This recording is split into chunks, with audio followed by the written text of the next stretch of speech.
What is going on, everyone? Welcome to the Joseph Vore podcast on the JV Podcast Network. My friend Joey Artigue will be joining me today to talk about the brief time he spent with the Arizona Hotshots of the AAF, and then we're going to talk some sports business, specifically the stadium rights deals for the Oakland Raiders, the LA Chargers, the LA Rams, and the Golden State Warriors.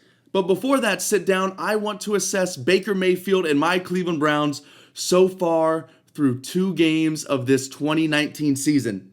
And then, backed by popular demand, I will be wrapping the show up with my complaint of the week. All of that coming up, but first, enjoy this nice, smooth jazz.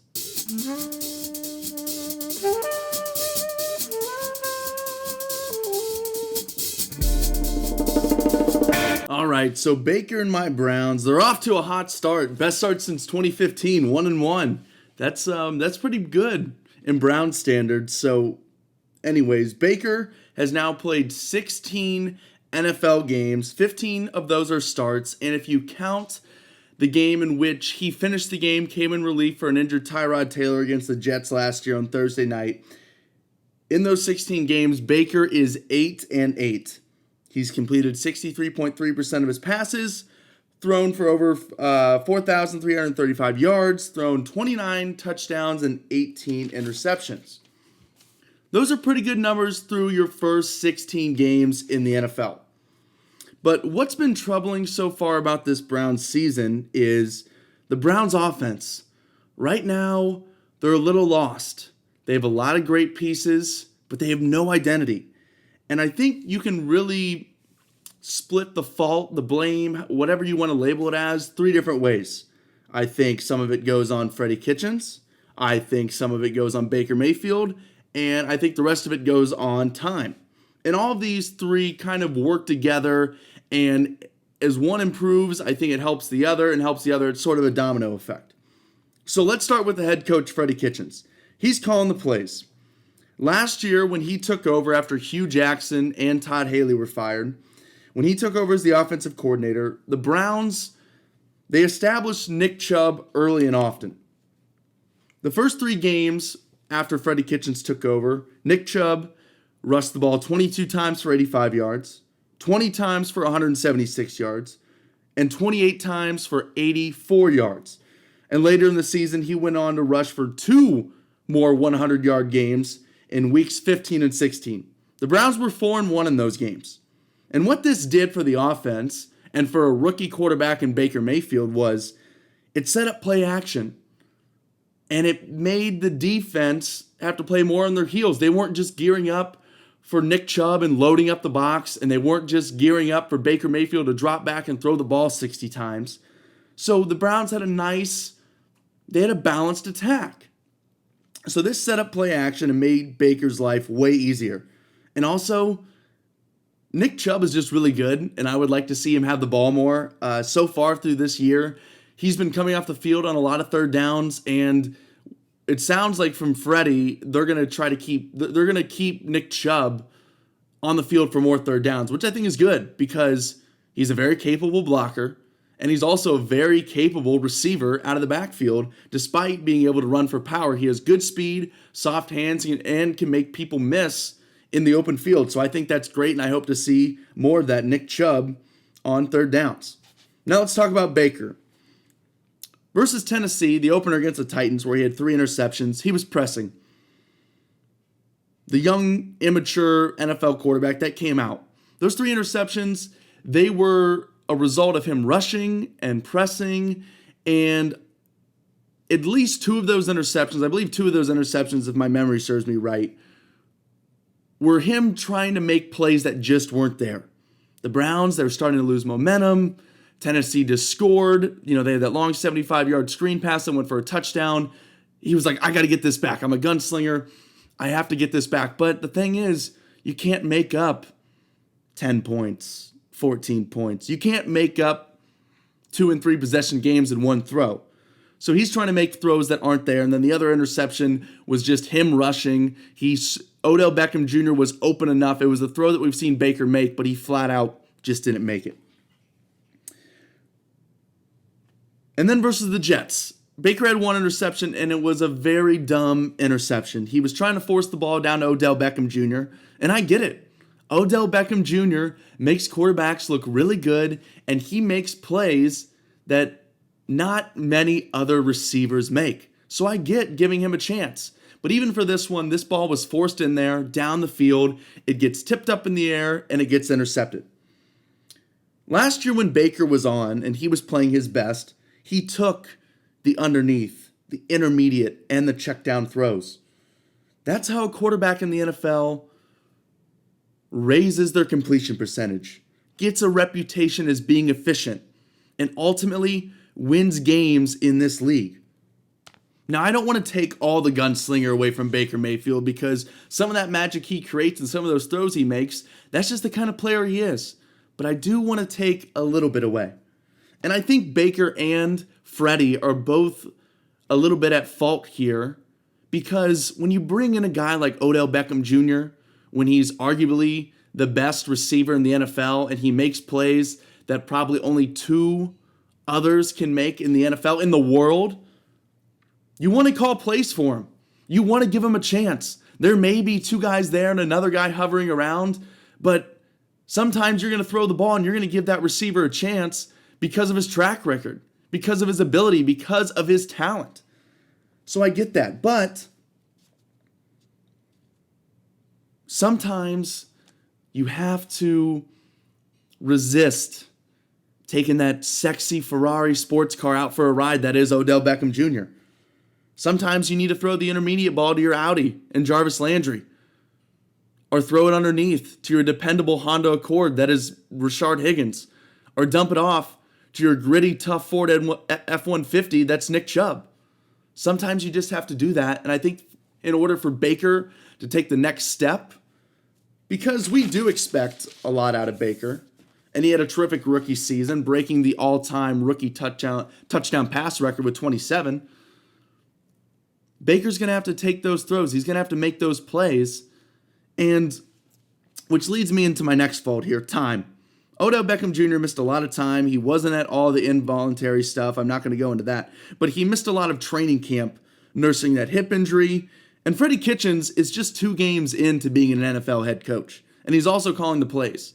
The biggest job that he's had in the NFL was when he took over as the interim offensive coordinator for, at the time, what was just a crapshoot, an absolute circus.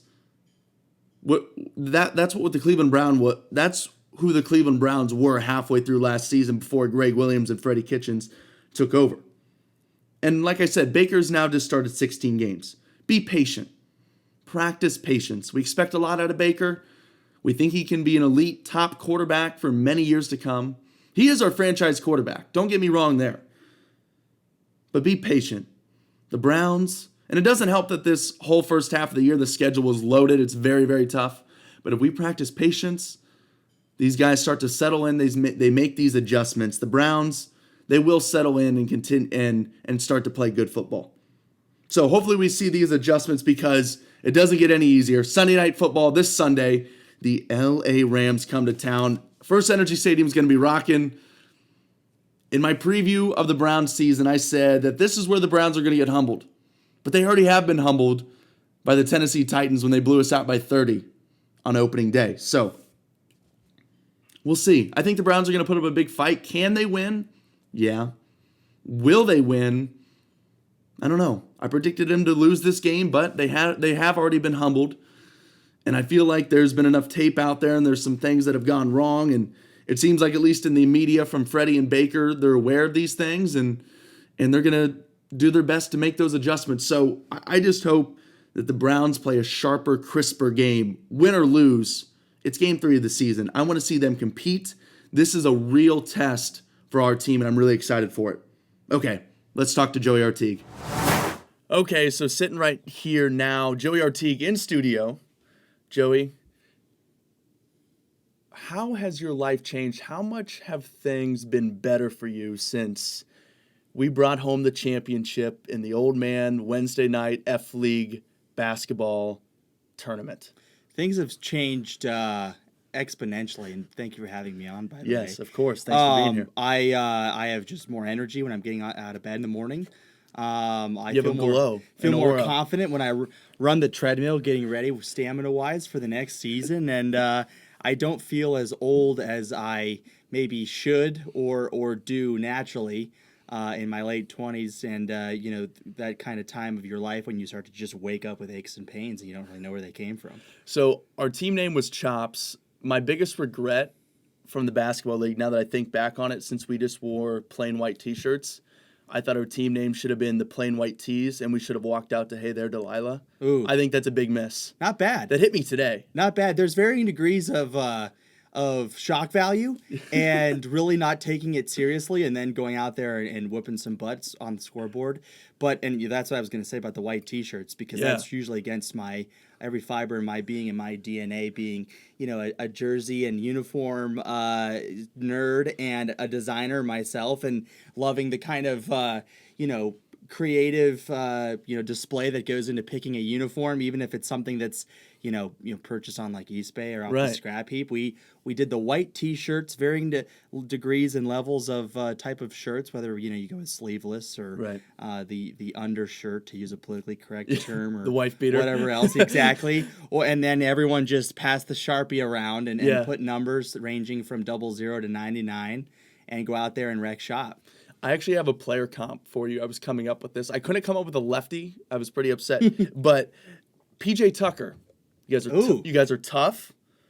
You guys play bigger than you are. You have nice touch from the outside. And what I think the biggest compliment to that is PJ Tucker and you guys are sort of enforcers, that defensive guy that isn't worried about being, an option on offense, but can make shots. But that's the type of guy that you need to win a championship. I appreciate that. Yeah. And a lot of sneakers too. You've never been in my closet because that'd be kind of weird. But we do. He has. I've seen him. We both have an affinity for footwear. Yes. But I think any of my basketball playing friends that we're mutual friends with, or even the guys that I played with in high school on my varsity team, would laugh to hear you say that, because that's definitely not how I used to play back then. And I've gained a little bit of PJ Tucker weight and realized that all the guys we play with are in way better shape than me, and they're way younger, and they're also way better. So even though I wasn't going to lead the team in rebounding, you got to box out. Right. You got to hit the corner three.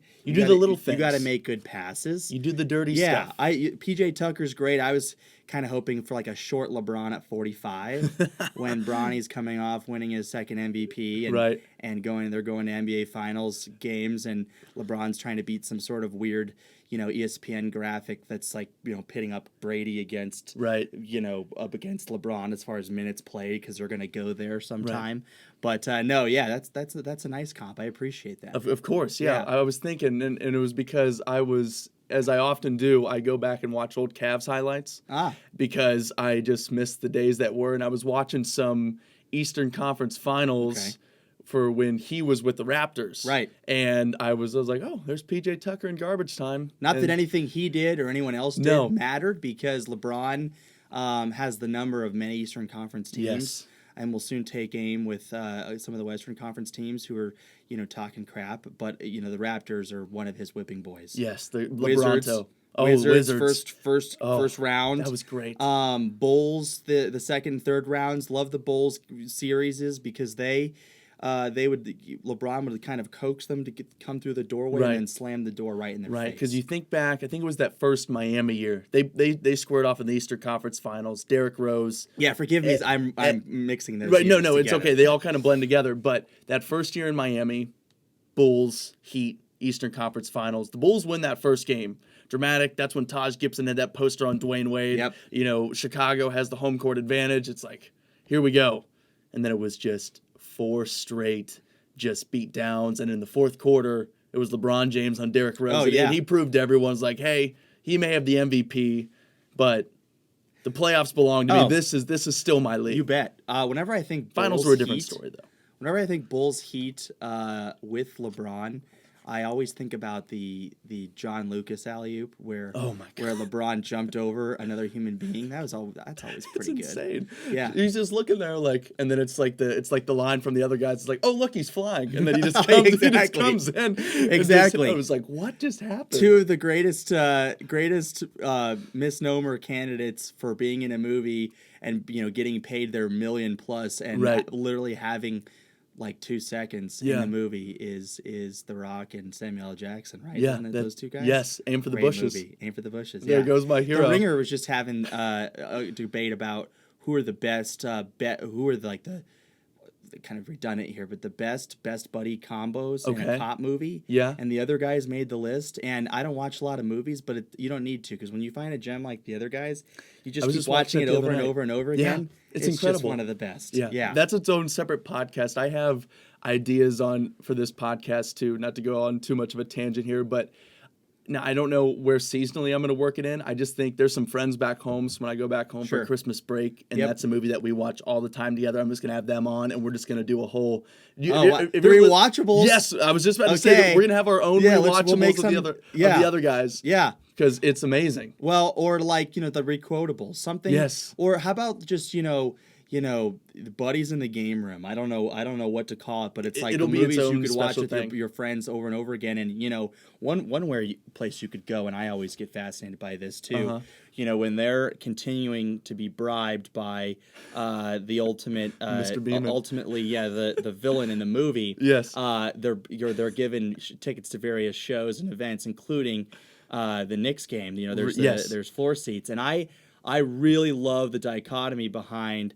You can spend all the money in the world on a movie, but there's some things that there's just going to be a governor on doing it right. Mm-hmm. And so sometimes you need to pull strings or levers. And I think professional sports is one. Like, I don't really know the backstory behind them being at a Knicks game, but it looks pretty darn legit to me. Yeah. You take the movie with it's another Farrell Wahlberg movie where they Daddy's Home. We're at the Pelicans game, and that was an actual halftime show. Yes, they said we're going to because that was going around on Twitter, and I was like, "Who is this? What's going on?" I'm like, "Oh no, it's Will Ferrell." And then I see it in the movie. Well, isn't that great about Will Ferrell too? Because he also has a propensity. I mean, that was for the filming of a movie, but then we've seen him wear the red jacket at Staples Center and be a security guard at a Lakers game and see if anyone notices. That's just the beauty of him. Crazy. But it's always I love seeing those instances where you see the influence of what people like. And I assume Farrell's a basketball fan. I know he's a football fan. I know Mark Wahlberg's a big sports fan. Right. And so it's like you never know if they look at a script and they say, we just want to write this in. Right. Because there's so many bad cheesy sports moments in movies. Yeah. Whether it's, a guy playing a quarterback and he's supposed to be a stud and he doesn't know how to throw football. Yeah, there's clips. Or what's that? Isn't there a Matt Damon movie? I heard him talk about it on his podcast with Bill Simmons. It was either this past October or no. Yeah, it would have been last October because October hasn't happened yet. Jeez. He did a golf movie. He's like, this.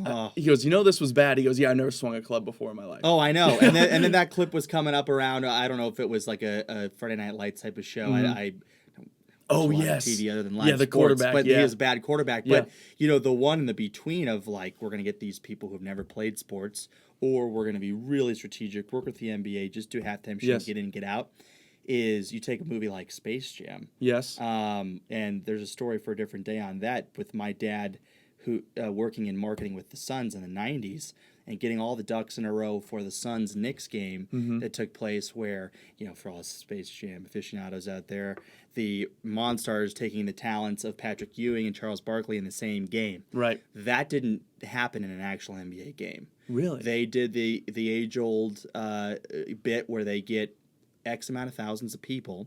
They shoot scenes. Right, and they move the people. And they move the people. Yes. But you'll see about 8 to 10 NBA players in that scene, and you'll see other guys that I could certainly point out and other keen fans that aren't NBA players because they just have to fill in benches and whatever and get it to work, but they made it look pretty good. Oh, for sure. And I like that kind of thing. Absolutely. So sticking with sports now, but let's talk about football. Our ASU Sun Devils, 3-0.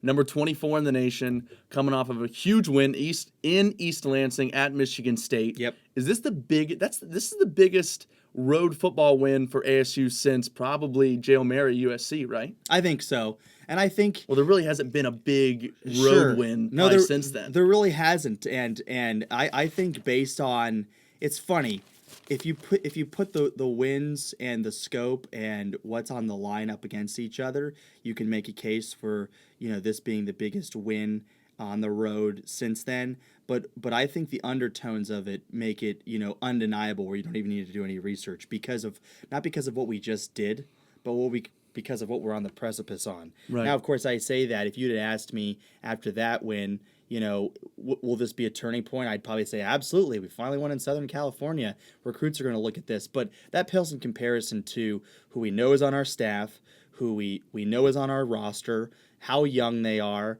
where we're at with recruiting in terms of keeping up with the Joneses. You talk about a new facility. You talk about a stadium that's up to par.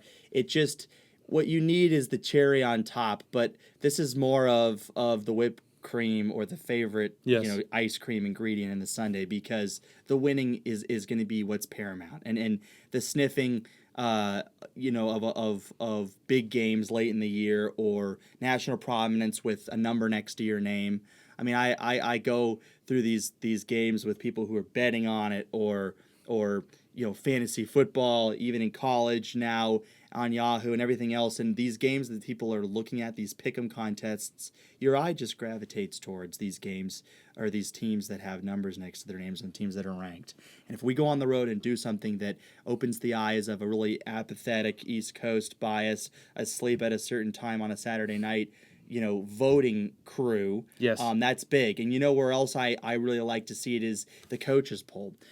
Just because, if you look at what's happening in Arizona football, there are people who really resent Cliff Kingsbury and where he is and what he's been afforded. Whereas I think you'd be hard-pressed to find someone who doesn't like Herm unless they're just flat out jealous of the pub. Right. Because he's not going to do anything to alienate you. He's someone that some of these people have called for advice. He's some of these people he's someone who some of these coaches have looked up to in the past. He's someone who people have watched eating their cereal. They feel a connection to him. Right. And so the coaches I think too, I think if everything was the same except for Herm, everything, and we go and we win this game and Todd Graham is the coach, not because they dislike him, because he's not Herm, I could see us not being ranked and being all those weeks in the Graham regime when we'd talk about, what the hell, man? Yeah. We're 5-0. Maybe we've played some cupcakes, but we've beat 2 Pac-12 teams, and we were scoring 50 a game. Maybe that's a little high.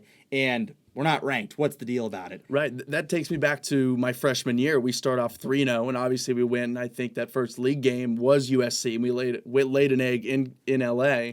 But, yeah, we weren't ranked. We were super close to being ranked, and we won those first 3 games. We beat, I think that was the year when Mahomes came here, and Kalen Balaj just out-touchdowned him. It was crazy. But, we had some quality wins there in non-league play, and then you don't see a ranking. Isn't it amazing when you see those games too, and who knows how Kalen's going to do, and if the running back ahead of him, Kenyon Drake, is going to get traded and how his career is going to go. But you're sitting there and you're in the moment and you know who's who, and Mahomes passes for all these yards. It's smoke and mirrors. You're tired of people talking about how good looking Kingsbury is because you're jealous and it doesn't matter. But you just because he wears sunglasses at night. Of course. You fast forward and where everyone is, I'm getting introspective here, but it kind of gives. It almost is just a testament to you just never know where you're going to go and where you're going to land, and you work hard and be in the right place at the right time. Good things happen to you, and those cases of people on that football field that night were all doing what they're doing on a big scope. But you and me, it's like you just never know. I mean, Patrick Mahomes, going back to the Graham Harrells and the guys who I've grown up with who are in these big offenses the last 15, 20 years, I don't know how they're going to translate to the NFL. I don't know if it's all system, all the Washington State guys. And I think the scouts and the coaches, if they're giving truth serum, they didn't know either. They can have an idea based on film and being professionals, but you never know. And Pat Mahomes was like another one of those guys where it was like, okay, so he throws for 475 yards a game. But they didn't win. Not only did they not win, they're but very mediocre. Yeah, but Kingsbury was doing that with quarterback after quarterback. And so to see him be a product of that, I think the Gardner Minshews, on the guys like that The who second, come after don't forget him. the second. Gardner Minshew too. It adds to the legend. I think guys like that have him to thank. I mean, Yeah. Who is it? It's Luke Falk, Gardner Minshew too. Yeah. Am I missing anybody from Washington State alone who are getting these opportunities? I can't remember, but wait, who, you said Gardner Minshew. Who's the other name? Luke Falk. Yeah. You Oh, yeah. know, He was and, with the and, Jets, you know, right? he wouldn't be Yeah. playing unless Sam Darnold had the kissing disease, but Yeah. he is, Right. and so that's not his fault, Right. But I'm just saying, No, that, I don't think so. As of right now, I don't think you're missing any names. like beforehand, But they have another prospect. They have another good quarterback under center right now for them. I don't know who his name is, but he's pretty good. But beforehand, the Graham Harrells and these top 10 in passing yards and NCAA histories who get the opportunities on training camps, those opportunities are few and far between. So before we get into some sports business here, or some more specific topics, can you just give us a little background when we were talking off mic before, graduated from ASU? Yep. How did you start out? You started with the NBA league office. So you were in New York City right out of the way, and you're from here. You're homegrown, Born and Arizona. raised, yeah. And now you head over to New York City. Had you spent any significant time in New York City before moving there? Yeah, barely. And I, like you said, was a native through and through, born and raised here. The son of two natives, which is like a unicorn. No one's from here. No, it's so many transplants. And they both went to ASU. So that's where my love of the Sun Devils, came from. They met at ASU. So I go to ASU, and my experience in going away, leaving home, jumping out of the nest, going away for college, even that was my experience. Is leaving right after I graduate for a job in New York City with the National Basketball Association. And that really came about from my love of sport, my love of sports business, and having a goal and just trying to achieve it. And my goal was big, hairy, and audacious, but it was a little bit less defined. It was, I know I want to work there. I know what my skill set is, but I didn't say I want to be an official. I didn't say I want to be, a lawyer for them. I didn't think I wanted to be in, basketball ops or sponsorship sales per se. I just knew I thought I had something that I could offer, to the league. And so that was birthed out of spending my whole second semester of my senior year coming up with a marketing campaign. I just came to my mind. I had a graphic design degree that I was nearing completion on, and so I had the requisite design knowledge. And so I said, well, I'm going to take my ideas and just make them come to life. Mm-hmm. So I put together this marketing plan, showed it to some people I had an ear with that said, this is actually pretty good. I literally went to Alpha Graphics, bound it up, sent it to the NBA, had some help in getting it in the right hands. But that's all that is. It could be used as a paperweight or thrown away before it's opened with who I send it to. I addressed it to Adam Silver, and I sent it probably in March or April. And I didn't hear back from June until I got this random call from New Jersey, and it was my ultimate boss, who was the vice president of creative services, and she said, "Hey, we saw what you did. We really liked it. You wouldn't by chance want to come for an interview, would you?" And little did she know my sister and brother-in-law were living there at the time. So I thought all I needed is a plane flight because I can go stay with them. Right, and I have someone there. I can figure it out for me. Just get me to New York City. So I called her bluff in a way. I think she might have been doing someone else a favor, but she said, "All right, then come." I have an interview. It goes well, and she goes, "You wouldn't want to live here, move here, work with us, would you? We need some help." And I said, believe it or not, I would. Yes. So made the arrangements, ended up living with my sister Jessie and her husband, and I was out there August 1st. Wow. And so my summer was preparing for a big move, buying a jacket, saying goodbye to friends I thought I'd never say goodbye to, and a place I never thought I'd say goodbye to, and I moved out there. So I spent one season with the NBA. It was fantastic. It was the year, it was the 14-15 season, which I believe was the first Cleveland trip to the finals against Golden State. Yes, Kyrie was hurt. Yep. Kevin Love was hurt. Everyone was hurt. Kyrie played hurt. Kevin Love couldn't play. Right. Kevin Love got Kelly Olynyk, ripped his arm out of his socket, just ripped up his shoulder. That was in Game 4 against Boston, which the Cavs won. They move on. Kevin Love's done. Kyrie Irving was off. He had knee troubles, and then I think, from compensating, I mean, as you do when you have a hurt knee and you're limping around, it kind of threw off things in his hip. So he was banged up, but that's when the legend of my favorite player, Matthew Dellavedova, came about, which I loved. I love Delly. Exactly. I still rock my Delly jersey all the time. And then ultimately Kyrie breaks the kneecap Sure. in game one, and it just sucks because he played so well, and it happened in overtime. And I really believe that the Cavs would have won. You know, I wouldn't change it because after losing and then coming back and then what happened in 2016, Right. I wouldn't change anything. But I really believe that if LeBron had at least Kyrie Irving or Kevin Love, if just give us one of those guys, especially Kyrie, I really think they would have won because they played five. You know, they lose in 6, and 5 of those games were really competitive. Well, what is so different, or what wasn't at stake, or involved in that series that we didn't have in the series where Cleveland ultimately prevailed? I mean, if you look at the rosters at full health, if Love and Kyrie were at full health, you do think that they could have had a chance. But like anything else, I think tasting the defeat really made Kevin Love and Kyrie better players. Right. And I think it really supercharged LeBron, as if he needs any extra motivation, or as you never think he can go to another level, but then he does. Right. And it was a thrill. It was a thrill being involved because the All-Star game was held in New York City, so we're in our backyard.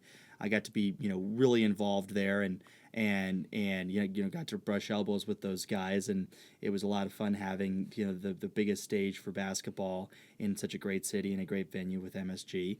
There's probably no better place to see a game, basketball. Oh, it was awesome. MSG's probably the awesome. best. I've only been there to see, so I've seen 3 games there. It's awesome. So I saw Suns-Knicks when the Suns came to town. That was great. And then I saw the All-Star game there. That's obviously a great. Awesome. And the game was okay, and the All-Star game and the NBA draft are my 2 favorite days of the year. Okay. But again, the game was just okay compared to, at every timeout, dead ball almost, they had a Broadway act. No way. Waltz out there and sing a song or do whatever. Wow. So on that stage that they always put off to the side. So that was cool. That's really cool. And then, for that whole week, I was watching Ariana Grande and all these other artists practice their stuff and I don't want to just say the halftime show because there's so many different breaks in the action with Turner's coverage. And there's so much pageantry in the introduction but seeing of it. her, just go through the choreography and all that other stuff, and then having her perform, and she's amazing, and it was just so cool. Yeah, because there's superstars on the floor.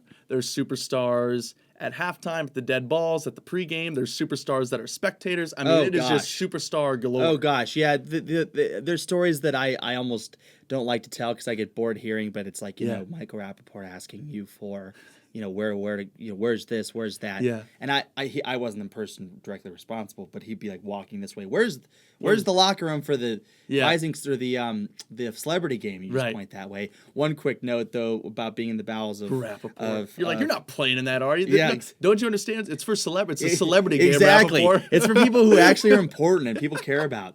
But I saw it was my first chance to get to meet Darren Rovell, and I've met him a couple times. Cool. And I'm walking through the bowels of MSG, and I'm a big Rovell fan. So it's me, his mom, his wife, and his kids who are his only fans. And I see him from a mile away, but down this long hallway. But I could just tell it was him, and he was like a statue. He had his bag like pulled around to the front of him over his arm, and he was looking at something. And I just walked up to him and said, "Hey, Mr. Rovell, this is going to sound weird, but I'm a big fan of yours. I have your tweet notifications on. This is my first year working for the NBA. I went to ASU." And he was a little caught off guard at first, but very nice. And he goes, "You want to see something cool?" And I kind of was like, "Sure." And he kind of revealed what he was looking at. And it was like a sporting news magazine. Like it looked like kind of, it's like they have the quarterly newspaper, material magazines that I don't even know if they produce anymore. But he had one, and it was from the same date as the night I met him. I was standing right there with him. Interesting. From 1997. And he goes, "This, sporting news is from tonight, 18 years ago." Yeah. I have an So it's like one of his tweets came to life. Boom. He goes, "I have an intern who goes on eBay with my company card at ESPN at the time and goes and buys stuff for me. He vets it with me first, but he knows after getting to know me what I'm looking for. And, I can't remember what he showed me, but and I thought it was like literally out of a movie, but he showed me, he goes, "Look, Charles Smith with the Knicks is looking for a trade and is going to go to the Bahamas during All-Star Weekend to clear his mind. And, Is it worth a tweet? Maybe not, but he's really upset that they're looking to extend him for anything less than $1 million. And it's like, Wow. Charles Smith didn't make a big impact in the NBA, but here's a guy who is a rotational player for a team that ultimately made the finals that year, and he's mad because they're like, we want to extend you, but we're not going to pay you $1 million a year. It's going to be for 800 or whatever. So it's just that kind of stuff. It made me appreciate more of what he does, and Right. It's okay to be a cornball as long as you're doing what you love. And But he that is- was one of my most fun, brushes with that. That's so cool. And I think what's so important is you never would have had that experience if you really didn't take matters into your own hands. Now, obviously, creating that project, sending it out to the NBA is a long shot, but there's no harm in trying that stuff. And I'll never forget. So I'm in this club here at ASU, Sports Business Scholars. It's amazing. It's a group of like 20 of us, and we go on sports business outreach trips. We get matched up with executive mentors. Our advisor is extremely connected, brings in amazing speakers. Mm-hmm. Can't say enough awesome stuff about the organization. And I'll never forget my freshman year, I had just gotten in. We, interview like in January, and I found out I was going to be in March. And they were taking a trip to the Suns to talk to the assistant GM at the time. And I'll never forget, what he said. He goes, I think I was the only freshman in there. Who are seniors, who are juniors, sophomores? Do we have any freshmen? Whatever. He goes, especially for you younger guys, you don't have as much on your resume. So what you have to do is find out what you want to do or what you think that you want to do, and take matters into your own hands. If you want to, be a lawyer or whatever, whether it's reaching out, job shadowing, or doing your own projects on your own, like that's what I'm doing with this podcast.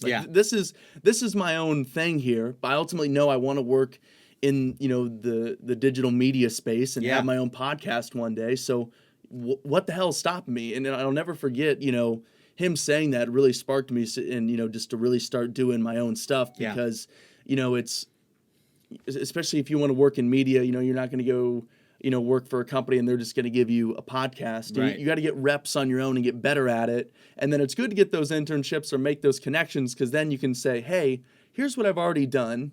Maybe I haven't released it yet, or I'm just doing it on my own, whatever. Right. I'm just messing around. And then you make those connections, and that's when you can get valuable ears on it and get valuable feedback. So when I hear people say that, it really just kind of takes me back to that freshman year, hearing him say, if you want to do this, or if you want to be a scout, make up your own scouting reports. Go and find ways. Even if it's guys you don't need scouting reports on. Right. You know what I mean? Like, can I tell you quickly what I did? No, go for it. All right. So, love for everything sports, love for everything basketball. I don't know how I came to this conclusion, or even why I was, sitting there with my half-baked ideas. And by the way, I don't know if you ever hear Bill Simmons when he has Kevin Wilkes come on the podcast and do half-baked ideas. Oh yeah, but I listen to Simmons religiously. Those are so great. And there's another way back in the BS or the Bill Simmons podcast. So when he had first joined ESP or HBO and started The Ringer, there's an interview with Chris Sacca, and Chris Sacca talks about not so much half-baked ideas, but what they do is have these jam sessions where he gets the smartest people he knows and he has them over for lunch. And it's a little contrived, but he's like, we got to focus here. I'm buying your lunch. I have these topics up. Can we just talk about them? And sometimes there's a scribe, typing up what everyone's saying. Most of the time it's just recorded. But I don't know how I was thinking about this one day, but I thought to myself, we see the projections mounting, the projection that the NBA teams were starting to do on the courts pregame and whatnot. We've seen what they've done in soccer, which, by the way, is a very innovative sport. We've seen what the opportunities are for what can be done in broadcast. I was starting to learn in my internship with Sun Devil Athletics that sports was all about making money. I know that sounds really ridiculous, but it takes any fan, diehard fan, a while to realize that. But I was starting to. So I'm watching a TNT broadcast. I'm thinking about what the areas were to monetize a game, and I thought to myself, whether or not this was necessary based on technology, what if one team bucks the trend and puts a green screen type green rectangle painted down on their court at center court instead of their team logo? Mm-hmm. Inevitably, they could do a lot of things on that. Yeah. They could mount stats. Yep. They could show a highlight of the last play. and they could, here's the ding, they could put sponsorship advertising there, whether it be moving or just stagnant, Kia logo here, Yeah. T-Mobile, You can get creative call to with action there. And the biggest part of that is, Joey, wouldn't it be distracting? Maybe for the end user, for the listener, for the watcher, Right. but think about everybody in the in the arena, including and most importantly the players. Aside from the green, screen, if you will, being ugly and unbecoming, the players wouldn't notice it. They No. bounce the ball on any type of surface they need to, and they certainly don't worry about what the jerseys look like or what the court looks like or anything like that. So that's the idea I had. Then I just got out Photoshop and Yeah. I found what I needed and put it together as, you know what you should do to make more money, NBA? You should do this. And I did it around All-Star Weekend saying, hey, if you're reticent to just roll this out cold turkey, why don't you just try it on one of your nights with the biggest stage? You can charge all your advertisers 10x to say you're on the court during the game. It's rotating. We can show stats. We can show points leaders. We can show the play. If the camera's moving towards one side and you're showing a play that just happened, it's taking away from Twitter. It's taking away from these platforms where people can go away to look at something else. So that was my thought. You could even put tweets. And so I put that package together and sent it off to them. And it was around the All-Star game, and they kind of just bought it.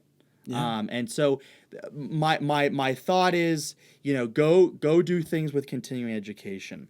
If you watch YouTube videos about how people scout, if you read old scouting reports, if you go on eBay and search in old NBA scouting reports and find someone's great grandfathers from 1982 that she's just trying to get rid of, and maybe she thinks she can make $18 on, go buy that. Yeah. Because the resources that make you birth the idea is the hardest part to me, because in every time part of the ideation from the idea to getting the job, I've had all sorts of objections, and I'm able to very quickly overcome objections that my peers have had with, I don't know design, you hire a designer on Fiverr.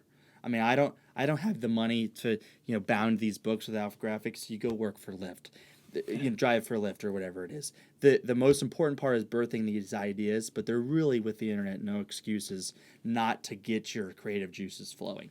I mean, it's like if you don't have the money to go to a gym, and you wanted to get fit badly enough, you would just do lunges and push-ups. There's ways to learn find it out. and be inspired enough to have that idea. Right, and that's what I do for this. That was the idea of why I decided to name this podcast the Joseph. I've done podcasts before. I did one. I really started because I was inspired by a couple things. Number one, to do the podcast, a couple Phoenix guys, Richard Jefferson and Channing Frye. You bet. When they were with the Cavs. You ever listen to Road Trippin'? Absolutely. It's amazing, and I loved it because this was my team. It was the year after the championship, and they were having Kyrie on. They were having LeBron on. It's like, I've never heard these huge superstars on a podcast in just a uninterrupted way. Like uninterrupted. And I was like, this is amazing, and they're with their teammates, they're with their guys that they're comfortable with, so the content is amazing and really not stuff that you can get anywhere else, because it's a couple of teammates, a couple of NBA guys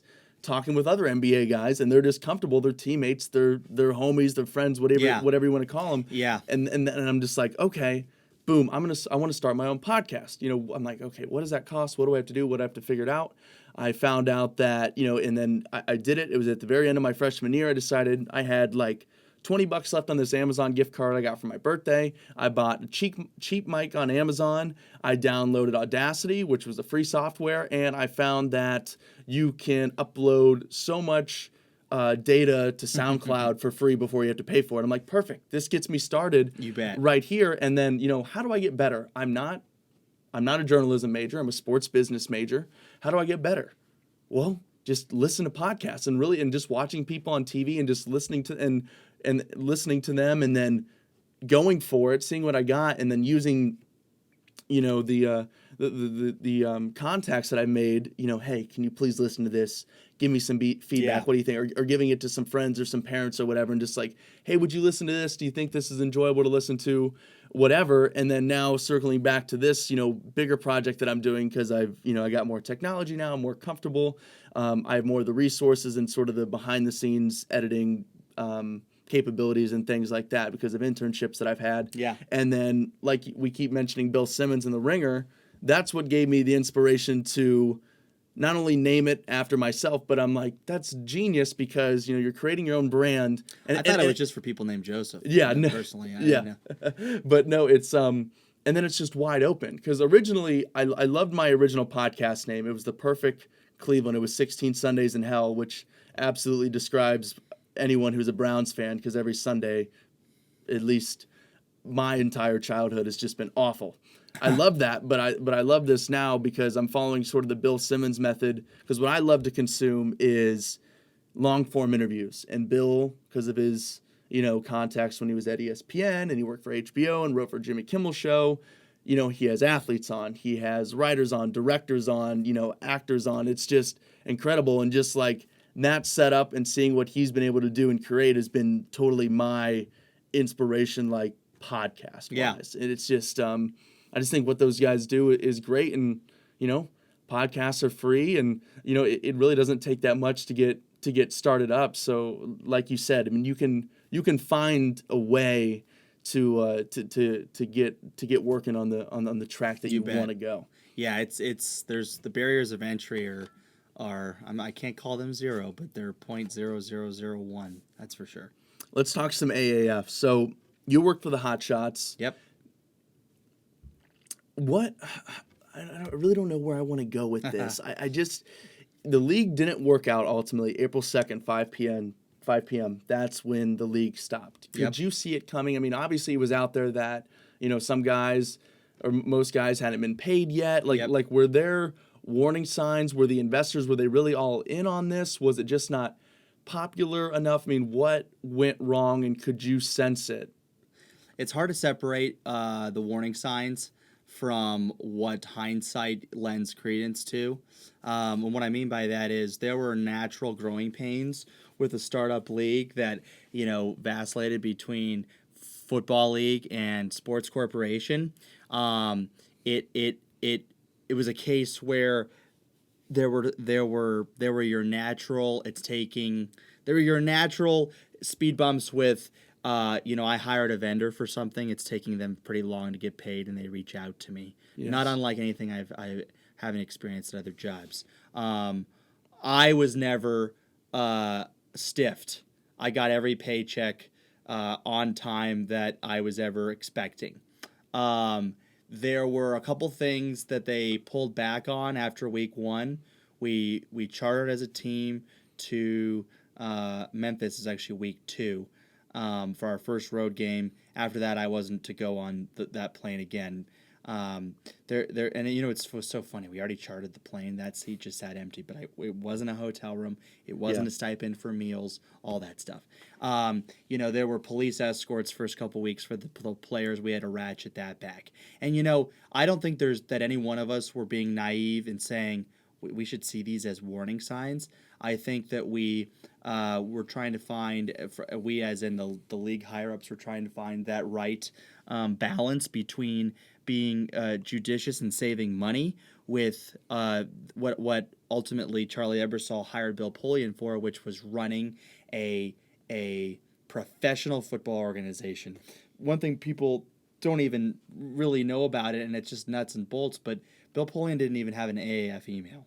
Bill Polian's sole focus was saying, hey, if you want this to be credible, if you want the coaches and the players to feel like they're in a professional football organization, I'm going to give you an enormous punch list of things that need to be there, and I'm not going to move off of my stance on any of this.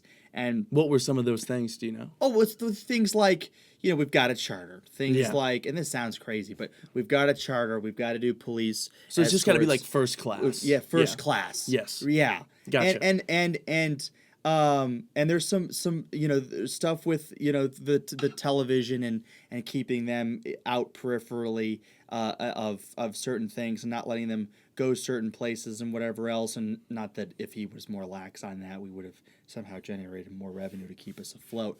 But there were some revenue generating ideas that we had that had to be ratcheted back. They involved the playing surface.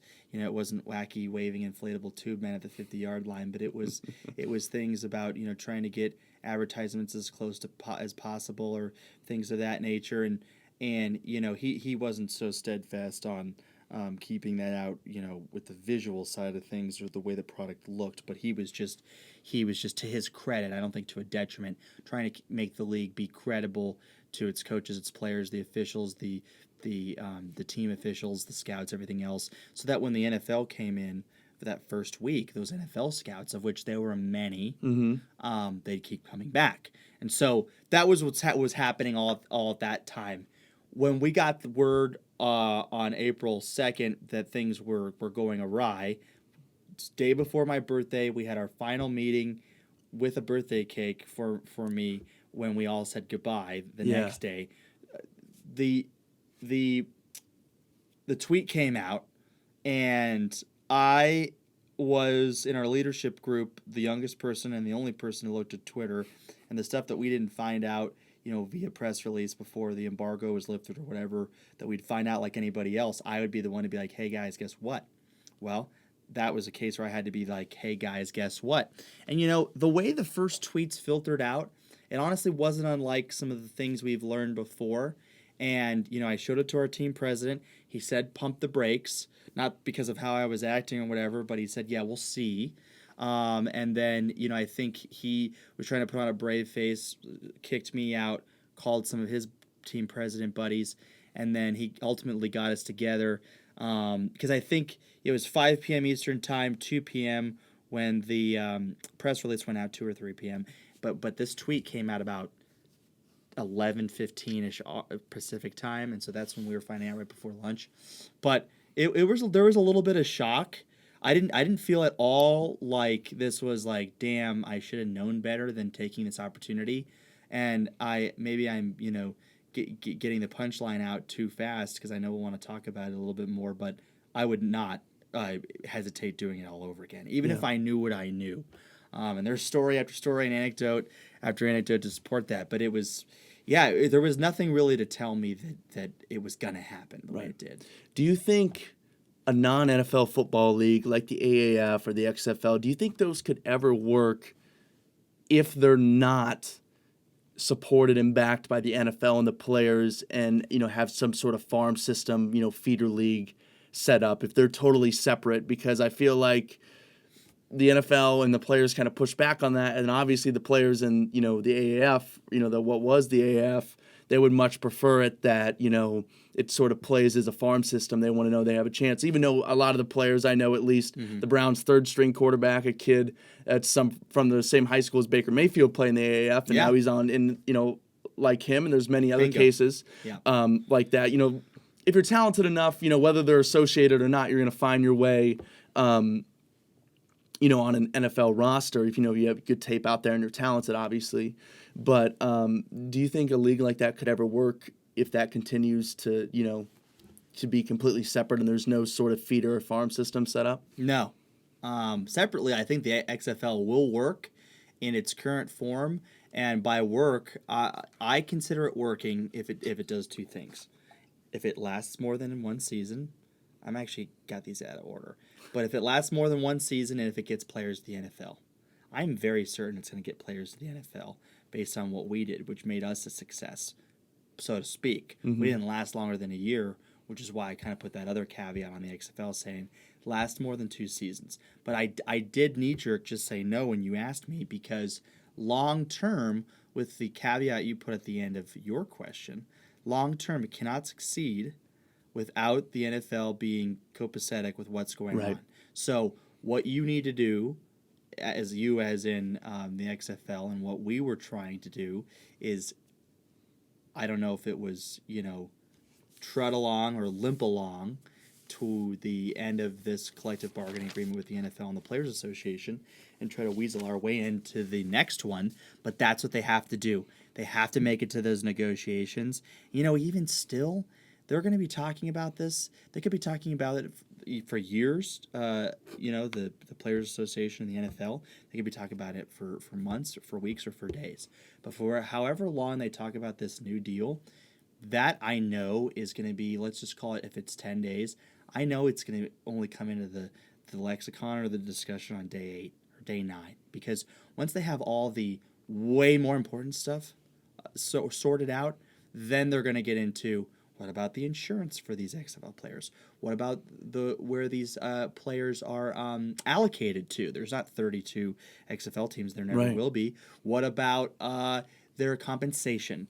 What about can it be a kind of a transactional give and take where we don't just have our XFL players over here and our NFL players over here, but we can send a guy down, like a Kyle Allen or somebody else who needs more film. Will Greer, Kyle Allen's backup on Carolina, right? Send him down to get more film, to get more seasoning, run the offense we want to run. There's a lot of things to talk about, and so what I'm saying is, get guys to the NFL, last a couple more years, last until another CBA discussion, and then all that has to get sorted out, and I still think it's pretty messy. Yeah, my goodness. Okay, but let's move on now. Let's talk some stadium rights deals. Let's start with the Oakland Raiders, who are soon going to be the Las Vegas Raiders. Moving to Vegas, when's the last time you've been to Vegas? Have you seen any of this construction yet? I don't think I've been there. I've been there once since I've seen kind of a bowl that's being erected up there. Yeah, it's made some progress. I was oddly enough last year, work and then fraternity formal, so I saw it a little bit there, and that was like twice in a month that I saw it. And now I think I'm starting an annual thing. I'm going to be going for work. I'm supposed to go next week. Then at the end of October, I'm going back for fraternity formal. So this is going to be my second during football season. Good for you. My second annual, let's see how I want to word this, my second annual 2 Vegas trips in a month in autumn trip. So yeah, something like that. I'm going to make a t-shirt and everything. I think you should. But I'm excited to see the progress on it. $1.9 billion, and now they have a name. Allegiant Stadium, Allegiant Air. It's headquartered there in Vegas. $20 to $25 million a year for the naming rights. Before we get into the stadium and all that stuff. That's a lot of plane flights. Yeah. It's pretty funny. The article that you sent me, have you seen that? Have you seen what people are saying? Have you ever flown Allegiant Air? I haven't. Yes. Well, yeah. I flew it to Oregon. Okay. Once. They've got a lot of flights to... how is it? No offense to Oregon, random parts of the country. How is it? Fine. Nothing to write home about. Okay. Not first class. Not even Southwest. Yeah, I love Southwest. I live by Southwest. Me too. I mean, that wasn't degrading Southwest. Yeah. Yeah. Okay. Good. I just want to make sure No. just in case Southwest is listening. Fly. That's all I do. Yeah. If you're listening, Southwest, we'd love a nice sponsorship to break this podcast in two, so I can go to the bathroom. Right. Keep going. Yeah. So let's read these tweets real quick, and then we'll let you go to the bathroom. Yep. So Allegiant Stadium at Allegiant Stadium on Twitter tweeted out, "Coming soon." # the Raiders are coming. They had a nice graphic there of what it looks like. Here are some of the reply tweets. I hate the name. This beautiful building deserves better. Kind of weak. But it gets better. This is not good. Allegiant Airlines is the absolute crap of all airlines. And then the at Raiders at Allegiant Stadium at Allegiant. And then we have another one. I hate at Allegiant. Worst airline possible to represent such a great organization. This is great. If the opposing team flies Allegiant to the game, the Raiders will win by forfeit because your flights are never on time. So I think the way that we can prove this, because if Allegiant is smart, they realize that the most influential people in the world are podcasters. I'm a podcaster. I think that what they should do is, for a calendar year, let us fly as a team. Let us sit in different spots, send us to different places, fly us around, and then we will come back on the podcast because people listen to us. We are very influential. Yes, if you're listening. And we will give an unbiased opinion. I like that. I like it too, right? It makes sense. Hey, if they're willing to put their name on a stadium for a couple decades at that rate, I think they're open to trying, audacious things. Yes. Different things. I totally agree. So those tweets are hilarious. So, I mean, what's going to be in this stadium? I heard, I don't know if this is true or not, but for these suites, and that's the biggest thing that we're going to talk about in all these stadiums, the suites keep getting more and more luxurious, right? Especially in big markets. And then are there going to be like craps tables and like blackjack and stuff like that in these suites? Are there going to be like gambling? Are there going to be things like that in these suites? I suppose it's not out of the realms of possibility. I mean, it is and Vegas. I think the infrastructure is going to be there. I hesitate to say that as a blanket term. You bet you'll be able to throw a 20 on red on your way to get a beer between this first and second quarter. Yeah. But I only put kind of an asterisk on that because much like how the Chick-fil-A in Atlanta's new stadium isn't opened for most of their games. Right. I don't think for the NFL games, this is obviously similar but different. For the NFL games, I think they'll be very vigilant of making sure, hey, we know where we are, we know what we're close to, but in this NFL sanctioned shield run building, Right, protect the shield. There'll be no gambling here. But that's not to say with the bowl games that are moving there, the Pac-12 championships, 2020 and 2021. Yeah, the NCAA you think is about intercollegiate amateurism, but it's all about making money. So you just never know. They might be a little bit more lax and look the other way if one of these premium areas. I have imagined with the Vegas money, one of these premium areas where like these holes pop out in the floor and up comes these tables and these dealers are already sitting there like a cartoon or something. But it's not out of the realms of possibility. And again, it may not be something that happens soon, but it definitely is probably going to be something that happens in our lifetime. And that's why I can only imagine and probably guarantee the building is being built in such a way where the infrastructure is there. All you need to do is bring in the tables, the chips, and the cards and everything else. Yeah. All right. Well, before we get into the LA stadiums, I'm about to see. This is a big moment for me. I've always wanted to say this. I'm going to feel like I'm Bill Simmons right here. Let's take a break. All right. Let's talk about SoFi. They landed the names rights deals for the beautiful stadium that's going to be out in LA for the LA Chargers and the LA Rams.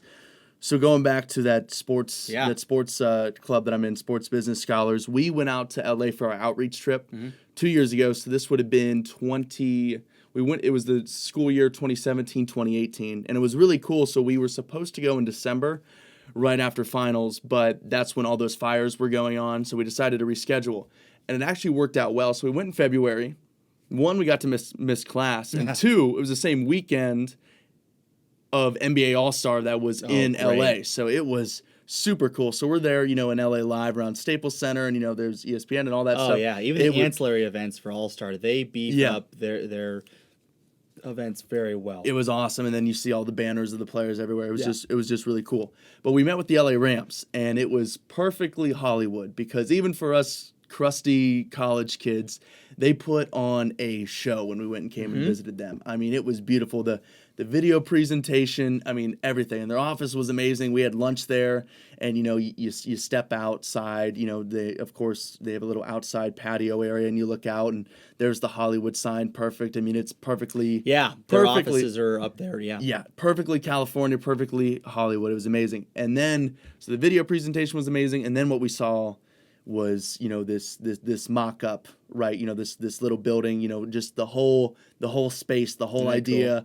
Cool. Here's the stadium. I mean, it's going to be in Inglewood. They're going to have to name this New Inglewood. Like it's going to have it should have its own area code, like between the condos, the apartments, hotels, restaurants, entertainment that goes along with this beautiful stadium. I mean, it's going to be incredible there. 20-year deal for SoFi, $400 million, and I mean, they're going to get 16 home games a year between those two teams. I mean, that's amazing. And, what I think is going to be so awesome about the stadium, they don't need a roof. It's LA, but, it's going to be college football playoff is already going to be out there. Super Bowl is going to be out there. 2028 opening and closing ceremonies, Olympics, and Final Four. It's going to be a Final Four destination, too, without a doubt, undoubtedly. I think. So, I mean, it's going to be everything. I can't imagine. And I'm not worried about the Rams because they're on the up and up. McVay, they're sort of the Warriors, the young team, they're cutting edge, all this kind of stuff.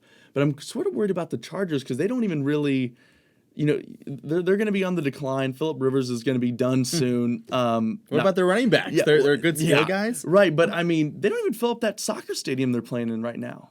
Right? That's like 20,000 people. Yeah, I think it's been really a tepid introduction to LA and a really, I wouldn't say unwelcome start, but it's just been really apathetic. I mean, there's so many factors at play here. Yeah. There is the faction of folks who, from Tijuana up to Santa Barbara, who were Chargers fans that don't agree with the move. Let's start with those fans. So there's fans who like them being the San Diego Chargers. They like being out of the shadow of LA. They liked tailgating at San Diego County Credit Union Stadium's facilities. I've never been the there, old but I've been Qualcomm. by it. They have like space around it, right? Oh, gosh, yeah. I was about to say Yeah. because they probably They really have really space like to that. build a new stadium someday Yeah. and bulldoze the other and, Yeah. and do exactly what they're doing in Inglewood, not to the scope, Right. but mixed use, development, whatever else. So there's those people.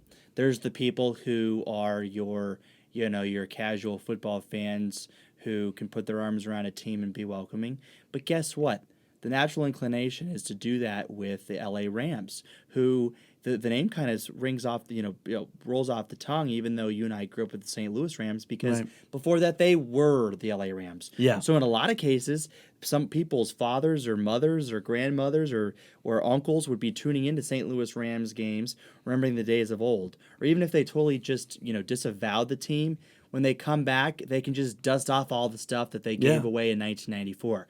There's that faction of it. And, I think for my money, there's so much going on, and with USC's reach and UCLA's reach historically, LA is a big enough town to support two NFL teams on paper, but in just the manner in which it happened, it's just bad timing. Because it'd be one thing if the Chargers waited 3 years, 5 years, 10 years, and oh, by the way, while they were moving in, if the Rams were in disrepair and McVay had left years ago and Goff had retired years ago, it would be something else because it'd be the shiny new object. But I mean, it's kind of like if I went to the store and just bought a brand new iPhone, and then also just bought like a Samsung Galaxy.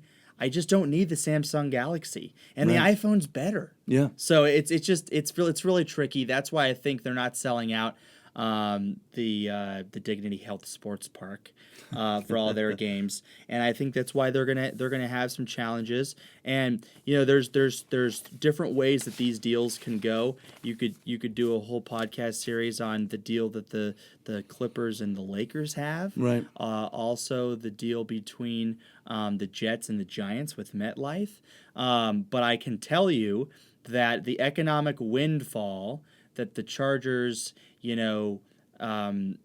vanity-wise, you think they'd receive by playing there, playing in such a large media market, playing in this beautiful stadium, it's not going to be so, because every sellable space of wall, to use a term, that's going to be in that building is going to be sold and curated and earned on by the Rams. Right. And that's already been decided. There are so many things about this deal that make them a here today, gone tomorrow. John Bon Jovi, they parachute in and they play and they're gone. Mm-hmm. And so that's another thing about it that is just reckless in my opinion. And I think that, I don't know what the deal is between their owner, Dean Spanos, and the city of San Diego that made him leave. I mean, obviously I've read the stories that just say he wanted a new stadium.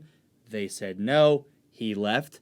But I mean, there's some pieces there that just make people upset. I mean, he's the son of Alex Spanos, obviously, who bought the team, so there's that family lineage there. Right. And it's just, I don't know.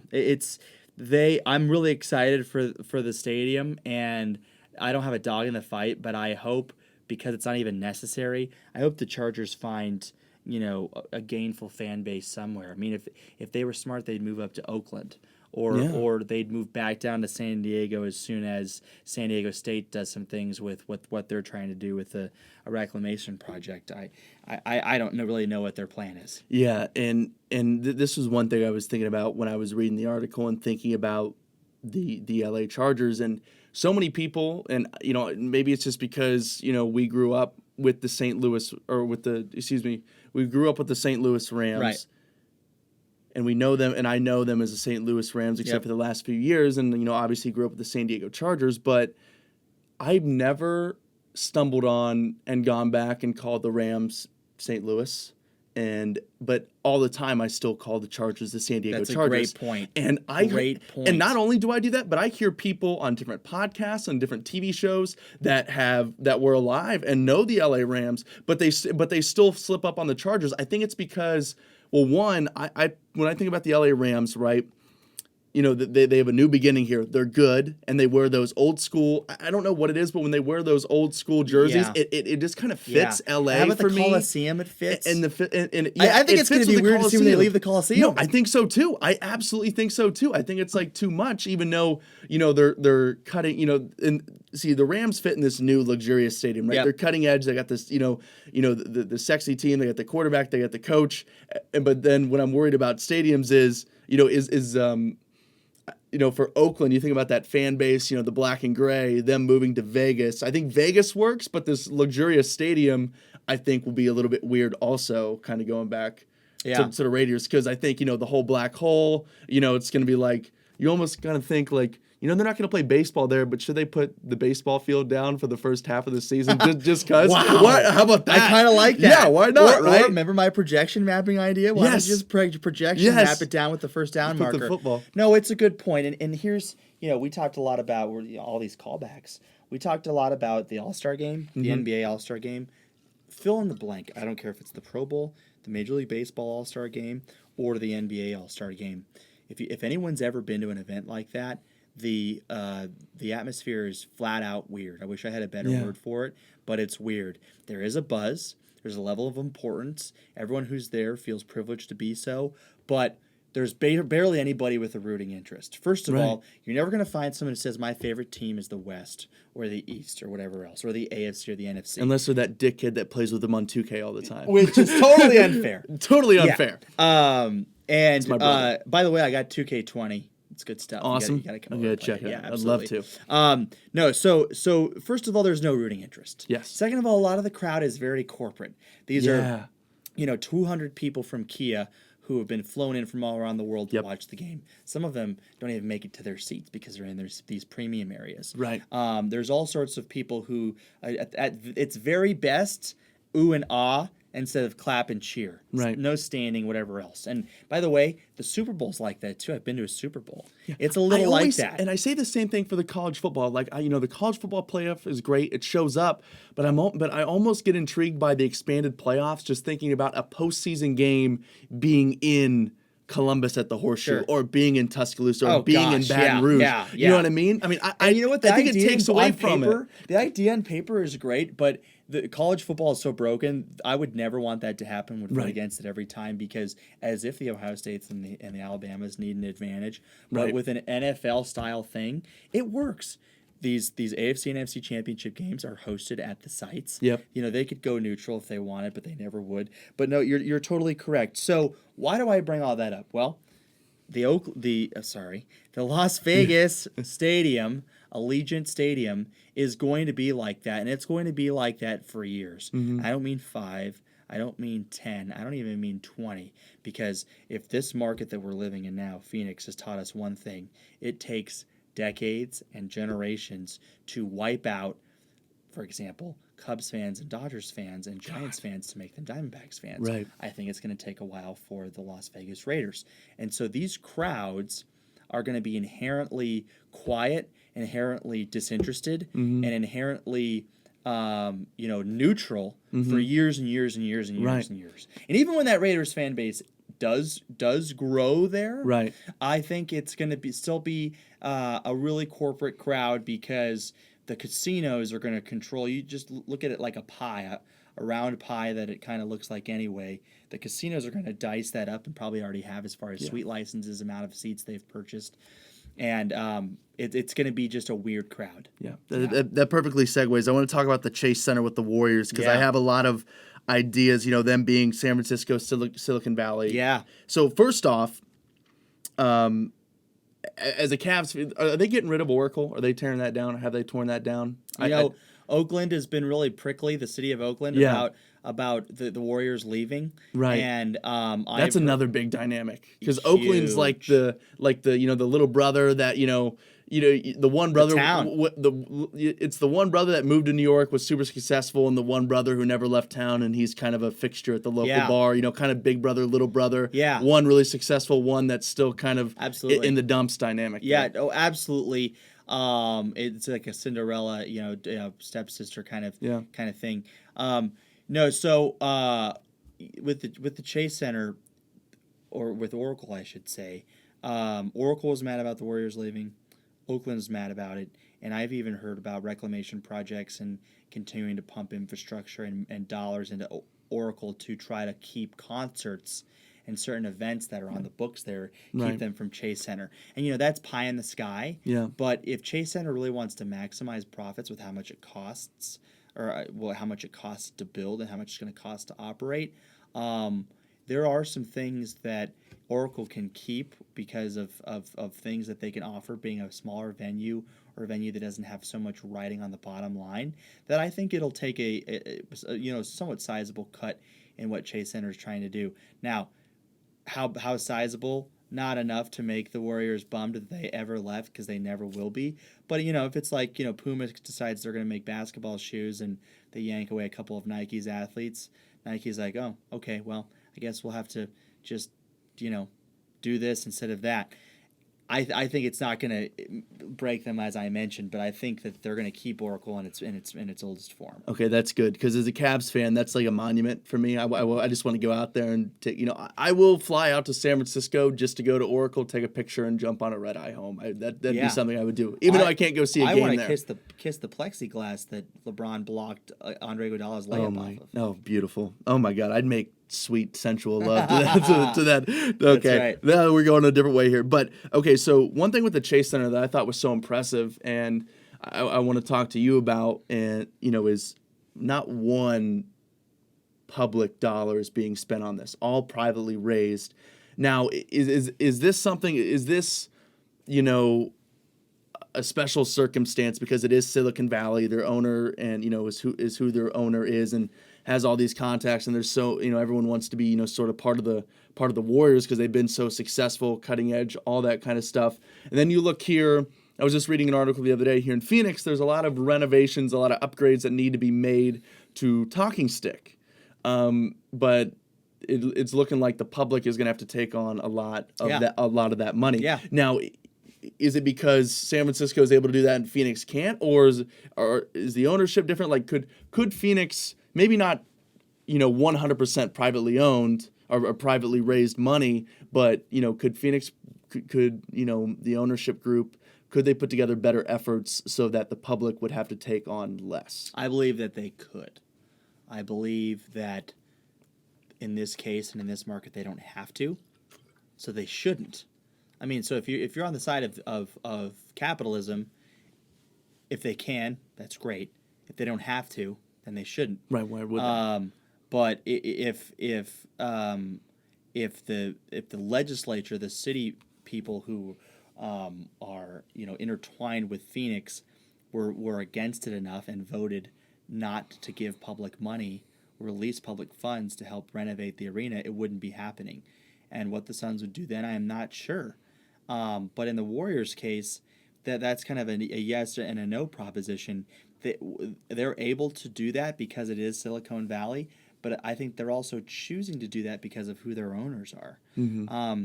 And there's something to be said for going all in and putting their chips all in, which I think they're doing. But I think whatever cards you might associate in the deck to Steph Curry and to Klay Thompson and the Warriors' circular branded logo and their trophies they won the last couple of years, think of those as the best cards. Let's call them all aces that they have, that they can go all in on and say, this is not going to fail because of what the economic impact is going to be on doing this ourselves. If I were San Francisco, I'd want to be in on it because 100%. I think they could be making money to clean up their dirty streets, for example. But but I know they have other things to focus on and whatever else. But no, I think the Warriors, I think it's a great gamble, and I even think the Suns could gamble that way if they want, because like I said, there's things that go on with the Suns' partnership with Phoenix where everything that every sign excuse me, that the Suns sell within the arena, a portion of that revenue goes to the city of Phoenix. Oh, really? And if you cut out the middleman at some point, or you cut out the person who cut out the banker or the person who kind of has a lien on what you're doing, you can spend that money to do other things, whether it's build practice facilities, which they're going to do anyway, or buy better players, become the Warriors, and off we go. Obviously, the market size is different. San Francisco, is way different with Silicon Valley down the road, and Phoenix is, a little bit more of a desert outpost there still. But in my humble opinion, if they woke up one morning, asked their banks for the loans, we all know they could get them.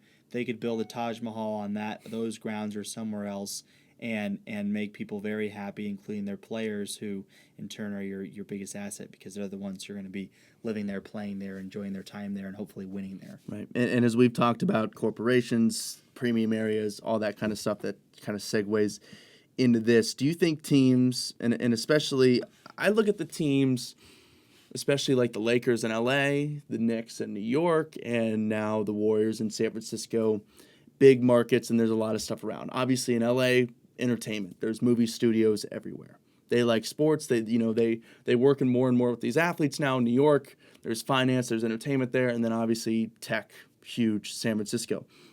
Do you think that kind of the smartest move, and I want to talk about Golden State specifically, because if I'm Golden State, I think like this. We can make these suites super expensive because, we have all this tech here. They want to be a part of it. They want to be at the games. And if they want to be closer to the floor, well, that's fine. They don't have the suite and everything brought there. But then, even in Cleveland, right? If you have specific tickets, that comes with access to premium areas. Yep. The bars, lounges, Name of the game whatever. these days. Yes. So, and especially with the Warriors, I feel like, if I'm them, it's one thing, you don't want to miss out and be so expensive, even if, your cheapest ticket, right? You don't want it to be so expensive, even though, people will still come, that, your family, that your family that comes to a game and maybe can only afford to go one game a year because it's expensive. But you want to, keep on those fans, because as big of a market as they are,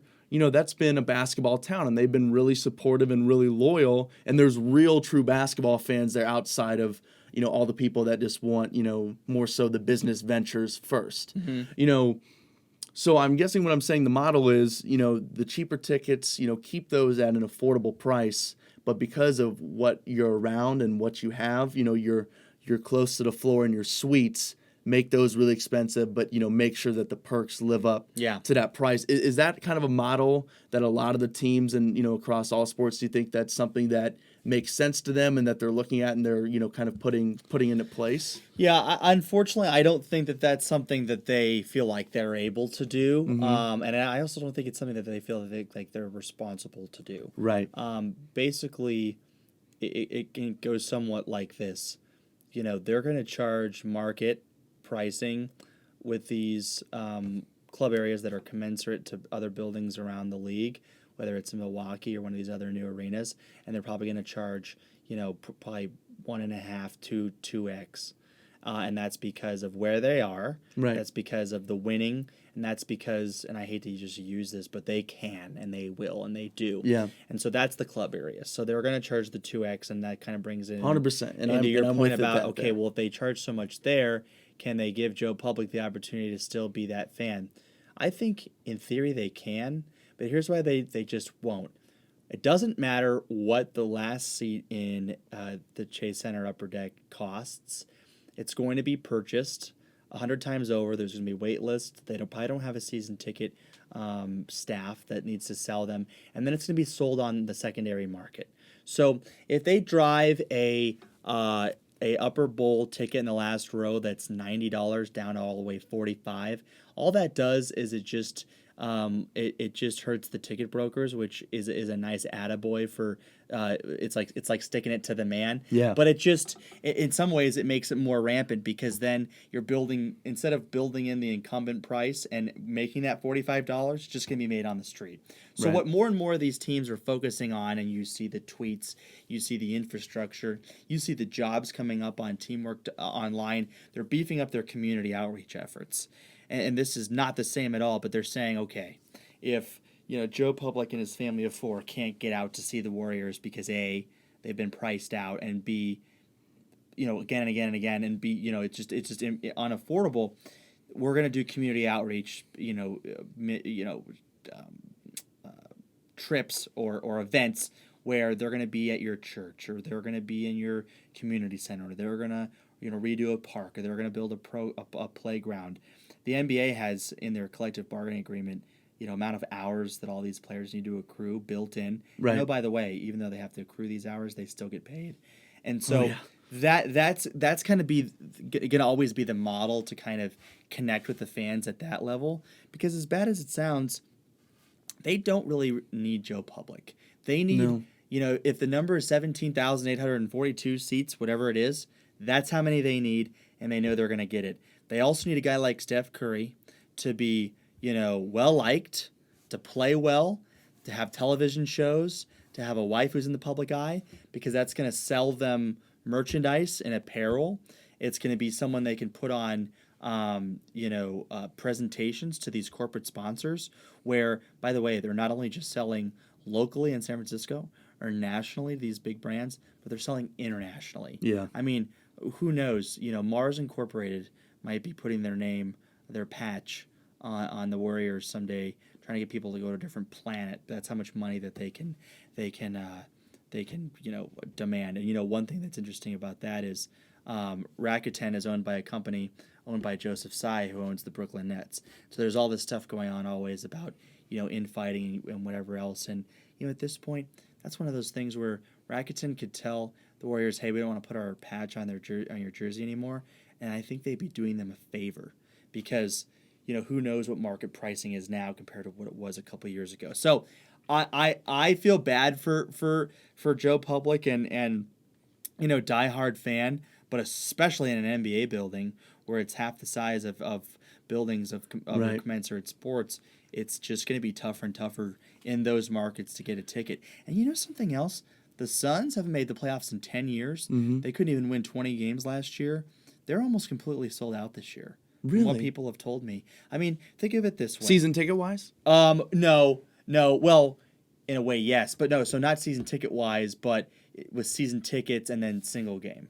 So if you take the season ticket base being 68, 72% of amount of seats available, that other 20, 30%, that's single game, and those are getting scooped up because Good. Phoenix is an interesting market, but it's a cold weather sport. It's more white collar. There's nothing to do in the fall and winter.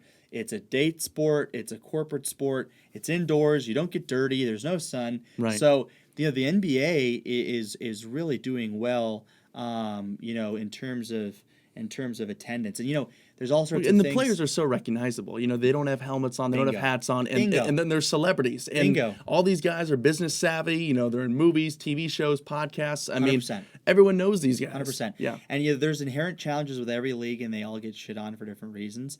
But think about it. Do you ever hear or read a story that says, is the NBA having an attendance problem? Nope. Never. Nope. No. So Not at all. it's just not one of their inherent issues. So Yeah. The NBA is powerful, and well, that's good to hear about the Suns. I'm excited for that. I always go and see my Cavs when they're out here in April. that's just the thing. That's what people are doing. They're Yeah. going to see their other teams. But Right. I think this fan base, it just needs to be awoken because I've witnessed it at its very tippy top. And I talked about all the Dodgers, Giants, and Cubs fans here.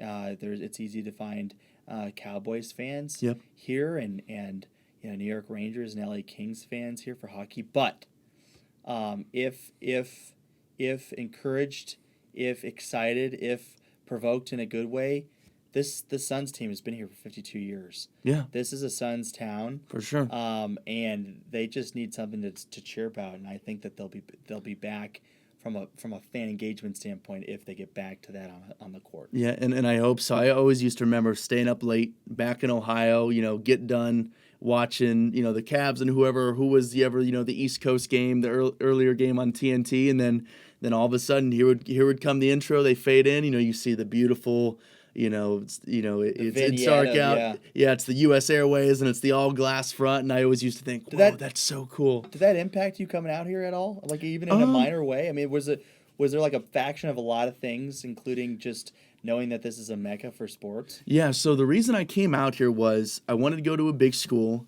but I didn't want to go to Ohio State. I didn't want to feel like I was going to high school for 4 more years. I got it. I didn't want, to get, I didn't think that I would, but I didn't want to get trapped in and as much as I like, a couple of the good friends I still have from my hometown, I just really felt like I had a bigger calling to get out and do something different. And like you said, it's a mecca for sports. I thought about, if I want to get involved in sports quicker, just because there's more opportunity, I thought this would be a great place. There's golf, there's spring training. We have, the Cardinals, the Coyotes, the Suns, the Diamondbacks. So we have pro teams here. Phoenix Open, NASCAR. Yeah, I mean, there's so much bowl games. And yes, bowl games, Super Bowl. So there's seasonal stuff. There's stuff that's year round. Oh, yeah. I just thought there was a ton of opportunity out here, and like I keep mentioning, sports business scholars, but I actually did my research looking, and I saw Sports Business Association, Sports Business Scholars, so I knew about those clubs before I even stepped on campus, before I even applied, and I was just like, hey, this could be a good opportunity. This would allow me to get involved early, and even though I'm not, ultimately don't want to go the sports business route, I want to go the more, digital media route, the more stuff that I'm doing right now, like with the podcast. I still wouldn't be in doing the things that I think that I would be, and I wouldn't have the different perspective on things if I was still in Ohio. I needed to get out and kind of broaden things. And as much I love Ohio as much as the next guy. I'll talk about it for hours. I love it. I'm so glad I grew up there, and it's always going to be home for me. But ultimately, for what I want to do, I hope it's just a place that I go back to visit. That's not where ultimately I want to live, because I think for what I want to do, the opportunity is places like here, places like New York City, places like LA. That's ultimately where I hope to be. Yeah. Well, sports shrinks the world, and so does the media landscape, because 100%. Everyone, I think the reason why people reach out and try to be sports or are sports fans is not only a sense of belonging, but also a sense of being aware. Mm-hmm. And being in sports media or digital media kind of encompasses all that, and it keeps it all together. Absolutely. Well, Joey, this has been really fun. Awesome. Thanks for coming in. I think this is the longest one that I've had. I was afraid if that was going to be the case. No, that's good. 2 Simmons fans, that's what's going to happen. That's right. He just gets going and talking. Did you listen to? He had Sean Penn on not too long ago. Did you listen to that? That's in the last 25 of them. That's the only one I haven't heard. Yeah. And it was good. And I'm just so sports centric that I didn't know that I'd glean much from it. But he is. He's such a good interviewer. He's the godfather of podcasts. Oh gosh, yeah. He's amazing, and like I said, he was it's a funny story. We were kind of talking before we got going about like what was my inspiration to get into media. It was actually a guy. I actually did a tribute for him. Not last episode, but the one before, the guy who really inspired me and made me love sports and media. He just recently suddenly passed away, Fred McLeod, who calls Cavs play-by-play. I used to, the season's just going to suck without him this year. I'm really sad about it. And, like you mentioned, with Herm Edwards, I was watching Fred when I was coming home from practice and, making dinner for myself. And it was like losing a friend or a family member. He's in the living room every night. And, you look back at, his call from, Game 7. Obviously, they didn't broadcast it because it's national media, ABC from the finals. But he has a historical call because he's from Strongsville. He's an Ohio kid. So Cavs fan, and he finally works his way back home and was there for all those seasons, and he passed away. But I used to literally, when I would play NBA 2K, I'd be in the basement by myself, and I used to put it on mute and commentate the game like I was him, like totally steal his calls. That's so funny. And everything. But so he was like, that's that was like the guy that really made me I mean, it's want a to guy. do this. It's a guy who can be your true north, and a guy who can get you there in a way. I think what you're doing with this is great, and all the on camera stuff, and you just need reps, you need opportunity, you need to have something that's unique, and I think that the uniqueness about you is birthed through your passion first and foremost, but also just through you just need to find it, up at the plate, getting those reps. So yeah, keep That's at such it. a Simmons thing. He always says it when he's talking about like Nate Burleson. He goes, "Yeah, he's on this morning NFL show. No one watched, but he's getting reps. He's getting good." Exactly. That's such a. Well, I and just that's love what he it. wanted to do when he was on Countdown, which I know was a dream for him because I always think about the new stuff that guys like him do, and it's like, what does the guy want, or what do you give the guy who has everything, right? Yeah. Well, there's nothing that could be left to be desired with Bill Simmons at the time, but he watches NBA Countdown like the rest of us and says, I want to do that someday, or I could do that. Yeah. And then he gets the opportunity. So even at that age and at that mystique and scope, it was still trying new things at ESPN, and now he gets to call his own shots at the Ringer. I think that's everybody's dream. Yeah, I mean, when he talks about ESPN, obviously he had Grantland there. He's like, we did a lot of great things, Grantland, ESPN 30 for 30. But he goes, I was there, what was he there? A little over 10 years or 15 years, whatever it was. Yeah. But he talks about it. He goes, for a place like ESPN, for a guy like me, who's creative and wants to get outside the box, he was like, it was kind of surprising and actually, that it lasted that long. I mean, it was great it was great for what it was, and he's super thankful about it. But ultimately, doing what he does at the Ringer is, his ultimate calling and where he's at his best. Right. No, totally agree. And good on him, because he's doing what he's living the dream that we're all after, right? Yeah. Cool. You know who I keep dragging this on, but another former ESPN guy, now Ringer guy, who I'm even a bigger fan of is, do you listen to Russillo? Religiously. Oh, he's the best. I listened. He used to get me through when I was waiting around for 2-a-days, like just dreading it. I'm watching him at SVP. I mean, I freaking love that guy. He is so funny. Unbelievable, too, and just the biting sense of sarcasm. Yeah. And when the Boston comes out. The ability and the constant fallback on just being like, bro, what are you doing? Yeah. That's kind of his bent. Right. His deal is just like, chill out, bro. You're not that cool. I'm not that cool. None of us are that cool. Yeah. No, he's incredible. In fact, his on his pod today is Simmons.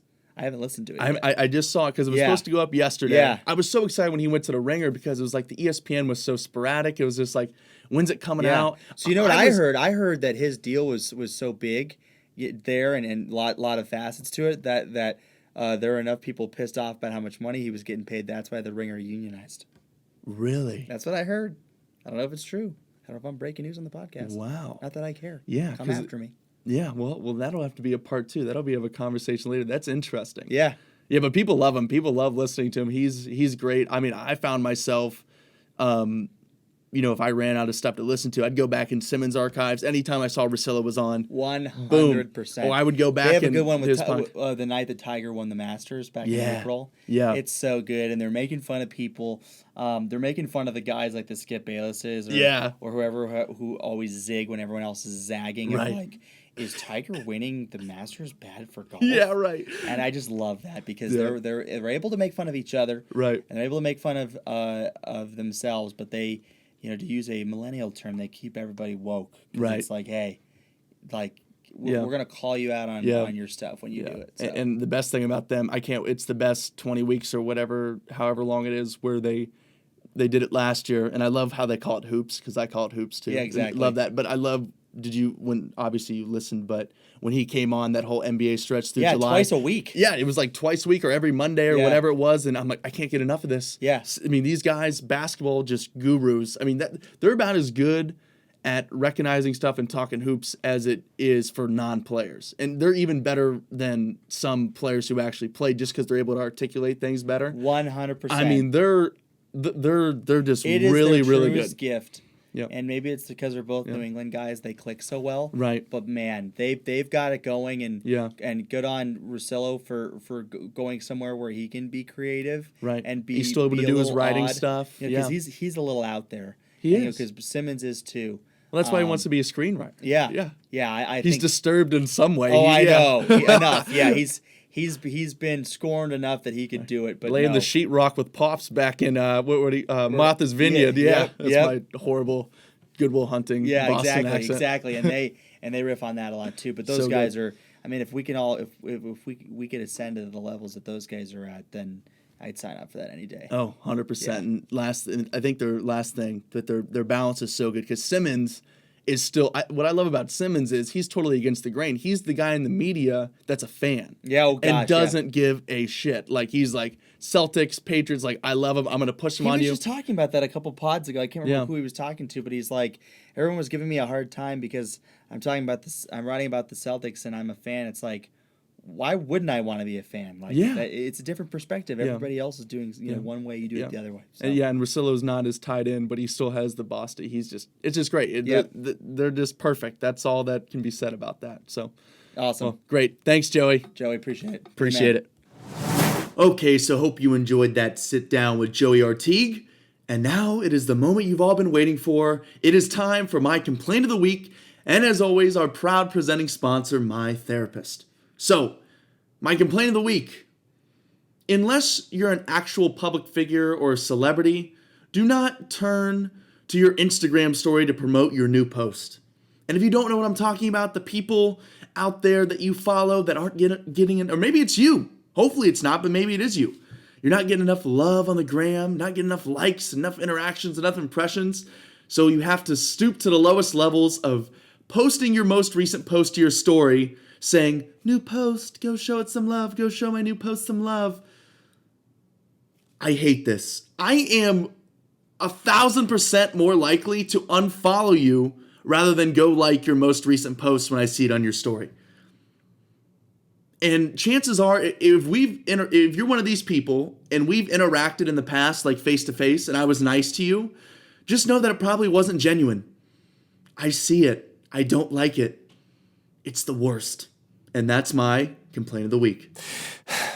All right, everyone. So that does it for this week's episode. Hopefully you guys enjoyed. Until next time, please rate, review, and subscribe to the podcast. And until next time, enjoy this nice, smooth jazz.